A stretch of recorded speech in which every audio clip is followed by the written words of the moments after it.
everybody, this is Chris with Case All Media here to do a quick review for Bumblebee. Ian and I recently did a larger review for that. You can find the link for that below, going into all the details and spoilers, but we're just giving you a quick review right now.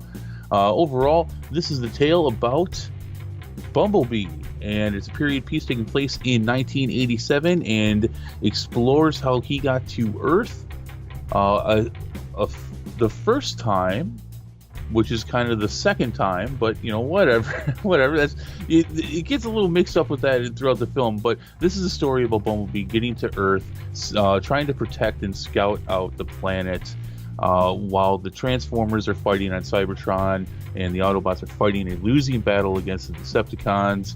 Bumblebee is sent to Earth to try to scout it out, keep it protected, and eventually the Transformers will try to get there. The old story of the Transformers trying to get to Earth, that's nothing new, but this story is about the experiences and the trials and tribulations that Bumblebee deals with. It's kind of weird. This is basically a prequel, but it's also kind of a soft reboot at the same time. While they explain things like why Bumblebee doesn't talk, at the same time, the movie puts itself in situations where it completely discounts huge plot points that happened in previous Michael Bay films. Kind of leaves you a little wondering what they're doing here, and I think the ambiguous nature of that was intentional, as they're trying to decide, is this the last movie like they said it was going to be in the Bay Transformer Michael Bayverse, or is this going to be a launching pad for something new? At the end of the day, though, this isn't as much of a Transformer movie as the previous ones. You have Bumblebee, you do get a lot. You have a couple moments on Cybertron where you get to see a lot of the classic Transformers in a much more true G1 form.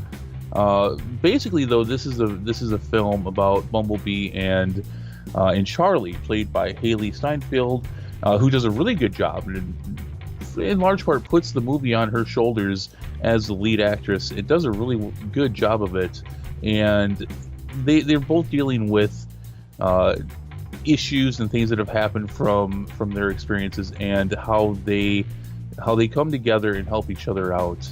And that is actually the core of the movie, and it does a really good job of telling that story. Often the film's very hit or miss as far as how it's telling its story, but in large part, by the end of it, it does a really good job. And you do come back from the film with a heartwarming story between these two characters. And again, Haley Steinfeld does a great job, especially considering her counterpart isn't. And credit to the film for making Bumblebee seem real, as he is absolutely not, obviously. But it does a good job overall as far as that goes. That being said, the movie definitely does have its flaws. The soundtrack's not very well done. The score's not all that great. While it does have a very genuine 80s feel to it, which most of the time these period pieces have more of a nostalgic kind of feel, this does have a genuine 80s kind of feel to it. It doesn't constantly throw in your face that it's an 80s film, but at the same time, it doesn't forget it either. Just the perfect place for the Transformers to be, as well as obviously that's where they started 30-some years ago.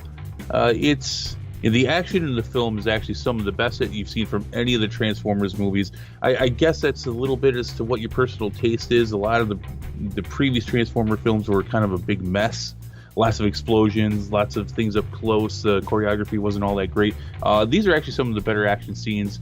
While the consequences of some of those actions between the Transformers are debatable as to whether they're good or not, generally, though, the action's pretty good and it doesn't overwhelm the film. The biggest difference is that this is very much a film based on its story, whereas in previous Transformer films, the story was an excuse for having a lot of ridiculous CGI and a lot of not so great action. It's not the case here. Everything's pretty important, does a pretty good job to work off each other. The other main actor for the film, I guess you'd say, was John Cena. He actually had a very disappointing role in this. I thought he's done a better job in acting in the past, and he didn't come off very well, and a lot of that has less to do with him and a lot more to do with what he had to work with. At the end of the day, though, this is an okay film, and if they wanted to move forward with the Transformers universe based off of this, they could. Although I wouldn't recommend it, I would definitely say that they should move forward with a fresh reboot, starting just clean and fresh, like they've been talking about. Hasbro's been talking about that for the last about a year or so now. I think that's the direction they should go in. So if this ends up being the last one, I think it's a good way to end it.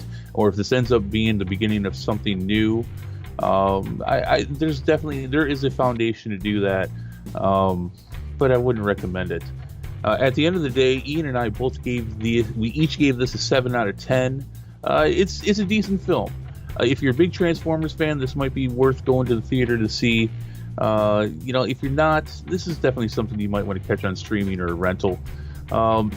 If you want, Ian and I did do a much larger review and discussion of this film, and you can catch that. There's a link below, or there should be something popping up on the screen here any second. So, giving you a link to that. What did you guys think? You can give us a comment below. Let us know what you thought of the movie, some of the best parts of it. But yeah, until next time.